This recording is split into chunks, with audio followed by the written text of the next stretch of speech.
Hi there, I'm having my morning coffee. I'm trying to basically regain control now. It's not that dramatic actually. I basically got everything set up now. I have my microcontroller. I've got this laptop to do lookups on internet. Got the rig here. It's tied to the table, so it's very easy to work with it and improve it. Um, so that's what I'm working on. I'll talk about it later in this video. First, I'll talk a little bit about an experience I had yesterday, because I basically got scammed. I didn't got burned, but I did get scammed by a woman going by the name of Ambassador G. Wallace Hope. It's a woman that goes around on the internet and on the LinkedIn website, pretending that she is an ambassador for green. She is the Green Queen, or the Queen of Green. And she's very serious about that, of course. You have to be if you're a scam artist. So I'll put some links below that. You can see the website and you can see the documents that she sent me. But she goes around and she's looking for inventors, people which are working on renewables. And she claims that she works for Abu Dhabi, which is of course a very sunny country. So I read that. I said, okay, she calls on the inventors and all that stuff. Let's send her a message. So I send her and say, okay, I'm an inventor of sorts, developer of this system, and I want to, of course, get an opportunity to do that in the desert area. So if you're in Abu Dhabi and you have money to do that, then that's a good match. And she asked me to send her a budget, so I made a budget. So now I know that if I want to do this for a month in Abu Dhabi, it would cost about 12,000 euro. If I want to do it for 3 months, it would cost about 30,000 euros. That's an extremely modest amount for somebody on the other side, in an oil country or an oil region country with millions to spend. It's really nothing. I used to work in an international company, Maersk daughter, one of the, let's say the one that runs the terminals, the container terminals, and we had $4 billion to spend on projects, and we were simply spending it. And we were looking for opportunities to build terminals, and we were flying around the world. And it all cost thousands, hundreds of thousands of dollars, simply because we were in the money. If you're an oil country, if you're United Arab Emirates, you are in the money. Doesn't matter. So anyway, so I didn't. I was very happy, but I wasn't very surprised if she said, okay, that's an acceptable budget. And of course, I explained exactly what I was going to do for it. And she came back with. And all that time I wasn't really suspicious, because you can be an ambassador for renewables. That doesn't ring weird. It depends on who makes you the ambassador, but of course if it's an Arab country that simply wants to put somebody out there to do this stuff, then that's the way it goes. You pick a person, you give him a pile of money, you say, okay, if you wanna keep your job, you have to achieve such and such number of projects by the end of this year. And go. That's the way that works. So, and call yourself ambassador for the UAE, United Emirates, Abu Dhabi. It's not weird. It is. You would look into it, and I thought, but it was, let's say, the profile was a little bit pretentious immediately, because she also said she was an advisor to Obama. But I think there are thousands of advisors to Obama, and thousands of people that can legitimately claim to be an advisor to President Obama. So that really didn't. And also the fact that she was operating on the LinkedIn group also is not weird. I've seen that happen. So I was believing her, and then she said, okay, well. So we were at the point that she said, okay, you can come in August and you have to send me an agreement that you can sign, so we can agree on royalties, and then we can roll out the technology later on. And she sent me a link to her IPO document, which is about, she was basically pretending to go and do an IPO, and that's very serious, very thorough. And I read that, and there was all this mention of billions of dollars, and that's of course, and let's say, to explain a little bit about my naivety, the way it is these things can go really fast, and I've seen them go really fast in real life, big projects. But of course you check. So I think it's Nixon or so that say, or Reagan that says, believe people, but always check. So of course I checked. And that's when I found out that she was actually a scam artist, that she basically goes around the world quite disgracefully talking about saving people from AIDS, talking about green energy, women's rights, all that stuff. And then she basically pulls money out of pockets, and that feeds her budget to travel around the world, which kind of is a circular thing. Just like when you would have, let's say, a salesman going around your town, asking everybody for a little bit of money to be able to continue his salesman function. What does he do with the money? Well, he buys a bigger watch and he buys a better suit, so that everybody, every time he appears at the door, somebody will think, okay, this is a real salesman. No, I really have to believe this guy.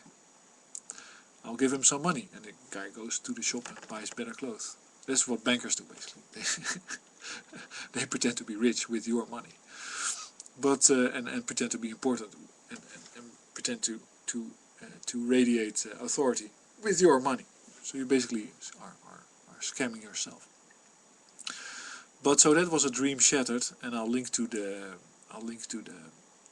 her websites below, because of course you can't continue if somebody has any information, if there's any real, let's say, more plausible blog posts about how she's scamming people. I did send her a mail saying, okay, can you refer me to let's say real organizations that confirm what you're doing, or what type of confirmation can I find? And she says, well, you have to look into your heart.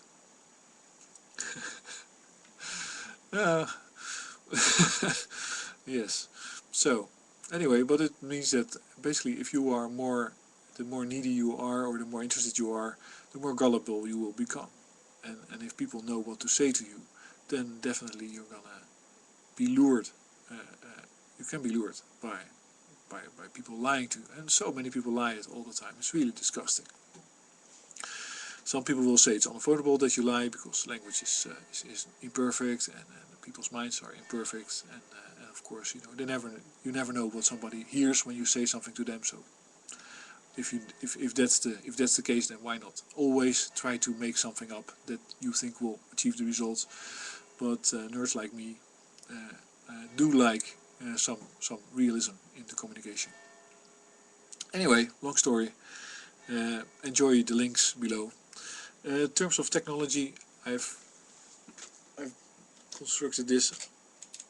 There's now limit sensors on the rig, which means that it cannot move out of its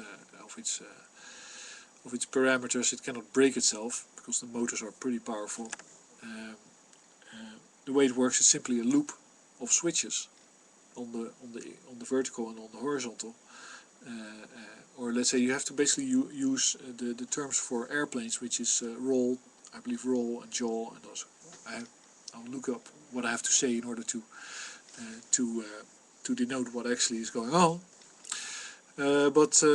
So if this one moves, and if it moves vertically, it will run into a switch, and the switch will break a circuit, and the circuit is the enable circuit for the motor controller. So once that goes to zero, the motor controller shuts down, and all motor activity shuts down. Apart from that, it also feeds into the microcontroller, which means that the microcontroller sees, hey, I've reached my limit, and I was moving to the left, so now I know that I'm at the left terminal point, endpoint, and then I can do whatever I want with that. That's one thing that I got working. The other thing that I am still struggling with a little bit is the connectivity with the computer, because I can make the microcontroller say temperature is this, X position, of course, the LDR, so the light sensor reads this value, blah blah, and then it can talk to my laptop, and I can send it to the website, as you see the link on the other video, and make the gauge go up and down if the sun goes up and the sun goes down. That's not hard. What's still a hard problem is to make the Python script open a web page, find information there, say get it returned, and then sending it to the microcontroller. Why? Because there's different protocols, and one is where you simply It's a bit technical, but one is there where you basically wait a little bit to see if there's input, and if there's no input, then you go on. And that's difficult because then you don't know when is that window, when is he waiting, when is the microcontroller waiting for your input. You could solve that by sending a signal to the computer saying, okay, I'm waiting now, and then you have to send your information. The other one is that it actually always has a pin that you can send data to, and then 2 bytes will be stored no matter what. So that is simply like a little like your mailbox. You know, somebody throws a letter in your mail, you don't have to accept it, you don't have to walk to the front door, etc. But at a certain time you will go to the front door and get your mail from the mailbox. That's of course a much better system, and I think I'm going to use that permanently. And the way I'll use it is I'll send let's say a 0 signal to it when I'm not using it, and then when I want to do some command, I am sending whatever command it is, and it will be picked up and it will be processed. And it's limited in its, let's say, in its usability. Let's say it's not a way. It's not you can basically not transmit large amounts of data to the microcontroller with that technology, but it's not necessary. You only have to tell it to stop, go left, go right, do that kind of stuff. So it's very easy. So that should work. The trick is now to get Python to do that for me, so that I can look up the web page and ask, and then say, okay, well, I called the URL came back with command A. Command A translates to command towards the microcontroller B. Okay, serial out command B to the microcontroller. The microcontroller will pick that up and will translate it, and you will see the result. That's how you do the control.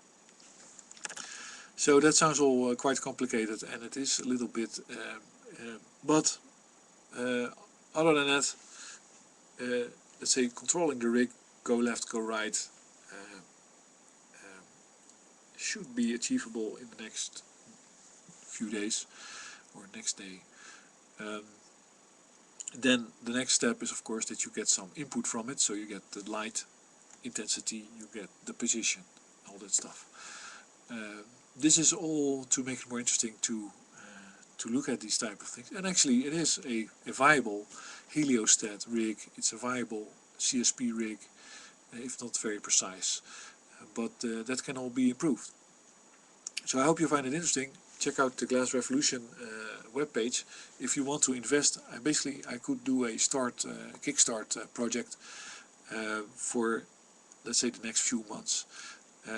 But I have to think about how to do that. If you have any questions, please send me a message, and I'll be happy to answer them and show you more about the project. I might make an interim video with simply photos of different parts of the system. Thanks for listening.